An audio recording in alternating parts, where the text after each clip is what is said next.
Est-ce que tu pourrais nous expliciter, le contenu, du modèle des 5 forces et préciser en quoi il permet de se libérer d'une vision trop réductrice, trop planificatrice, excessivement rationaliste du changement, telle qu'elle prévalait autrefois, telle qu'elle prévaut encore? Alors, première précision, le modèle des 5 forces ne néglige pas l'existence de l'approche de la planification. Elle est là, elle est présente, elle est notamment outillée par les consultants qui sont très nombreux dans la vie des organisations, et elle peut intervenir à plusieurs moments d'un processus de changement comme élément de référence. Il est clair que, par exemple, des techniques de découpage temporel comme le Gantt, qui découpe le processus en étapes, en production intermédiaire, etc., deviennent finalement des objets très structurants du cours du processus de changement auquel les acteurs se réfèrent, qui deviennent finalement presque un objet frontière entre les différents intervenants. Donc, je pars dans ce modèle de 5 forces de l'approche de la planification pour dire elle est là et je ne veux pas simplement la mettre de côté, elle est là, elle est bien présente. Alors, ensuite, deuxième force qui vient en quelque sorte compléter et faire l'éventail des différentes forces, une deuxième approche aussi très célèbre dans les théories du changement, c'est l'approche contingente. Alors l'approche contingente, qui a été développée aux États-Unis par les théoriciens de l'école de Lorentz-Lorch, de Mintzberg, etc., sont donc toute une série d'auteurs qui disent, au fond, arrêtons de penser que le processus de changement, c'est uniquement la pensée d'une équipe dirigeante qui va le mener.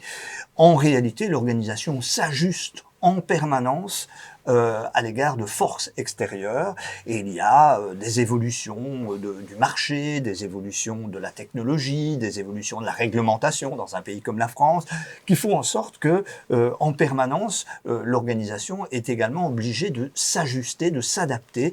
Des mots-clés de cette approche contingente, c'est l'idée de fit, de cohérence, d'adaptation entre l'organisation et le monde extérieur. Troisième approche qui vient compléter alors cet éventail, alors on entre maintenant dans des approches beaucoup plus émergentes, je dirais, du processus de changement, en disant mais attendez, c'est pas parce qu'une équipe dirigeante a décidé de lancer un processus de changement selon l'approche planificatrice, ce n'est pas parce qu'il y a des forces externes qui sont là et qui poussent l'organisation dans tel ou tel sens que tout va se dérouler sans aucun obstacle. En fait, il y a des jeux de pouvoir, il y a des résistances, il y a des gens qui vont y gagner, il y a des gens qui vont y perdre. C'est l'approche politique, très célèbre en France puisqu'elle a été développée historiquement par Crozier et Friedberg, qui est en fait une approche qui a plutôt montré pourquoi on ne changeait pas. Et certaines mauvaises langues disent au fond cette approche de la sociologie des organisations, elle est plutôt une approche qui explique l'immobilisme, la tendance à la perpétuation des organisations. Mais d'autres auteurs ont pu montrer également que les rapports de force peuvent conduire aussi à des bifurcations, à des points d'inflexion dans le processus de changement. Donc ça, c'est un grand champ, je dirais, une grande force qui est évidemment extrêmement présente. Une quatrième force qui vient compléter le modèle, c'est l'approche incrémentale, une approche qui est peut-être un peu moins connue, qui insiste beaucoup sur l'idée de temporalité et sur l'idée que, en réalité, un projet de changement n'est jamais isolé. Il y a bien sûr le projet sur lequel l'attention est focalisée pour l'instant, disons la transformation digitale, puisque tout le monde est là-dessus. Mais en même temps, il y a des projets précédents qui ont commencé préalablement. Par exemple, on a déménagé le siège en périphérie, ou bien, entre-temps, on était une entreprise publique qu'on a privatisée. Et donc, ce projet de changement précédent vient évidemment, inévitablement, interférer avec le projet en cours. Et donc, l'approche incrémentale va beaucoup insister sur cette idée de l'interférence des temporalités et sur le fait qu'en réalité, ce qu'on avait planifié au départ va être rattrapé en quelque sorte par l'implémentation d'autres processus de changement qui vont venir interférer avec le changement initial. Donc ça, c'est la multitemporalité qui va être mise en évidence.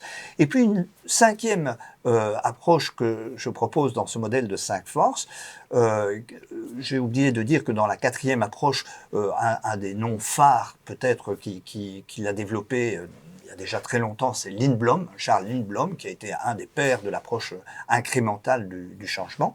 La cinquième force, qui est la force que je qualifie d'interprétativiste, qui alors va plus insister sur la capacité qu'ont les acteurs à tous les niveaux de l'organisation à faire du sens de ce qui est en train de se passer. Là, je m'inspire très directement de l'approche de Wake, du sense-making dans les organisations, et où on s'intéresse non pas seulement au storytelling, comme on dit aujourd'hui, de l'équipe dirigeante, mais à la capacité de tous les acteurs, à tous les étages de l'organisation, et en particulier la ligne intermédiaire, la ligne hiérarchique intermédiaire, à faire sens de ce qui est en train de se passer et à créer en quelque sorte un corpus partagé de connaissances, d'expériences, de valeurs communes autour du processus de changement. Et donc ces 5 forces, selon les moments que l'on considère, sont évidemment plus ou moins à l'œuvre et marquent plus ou moins fortement le processus de changement.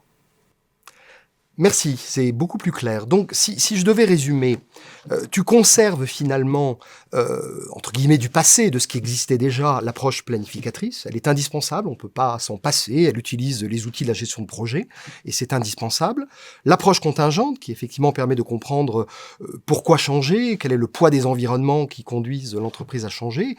C'est aussi une approche assez classique finalement. Et véritablement, ce sur quoi débouche ce modèle des 5 forces, c'est quand même aussi, et c'est vraiment sa valeur ajoutée, de rappeler qu'il y a des acteurs, des intérêts, qu'ils vont réagir différemment, un petit peu à la manière dont le changement leur est proposé, et que c'est indispensable de conduire cette analyse politique. Une approche, disais-tu, moins connue, mais tout aussi essentielle, incrémentale. Ça veut dire que le passé existe, il pèse encore sur la manière dont on prend les décisions actuelles. Il peut y avoir également des événements surprenants qui vont peut-être interférer sur le cours du changement. Et enfin, l'approche interprétative, le sense-making, un changement qui n'est pas collectivement accepté, dont le sens n'est pas collectivement accepté, est un changement qui risque d'échouer.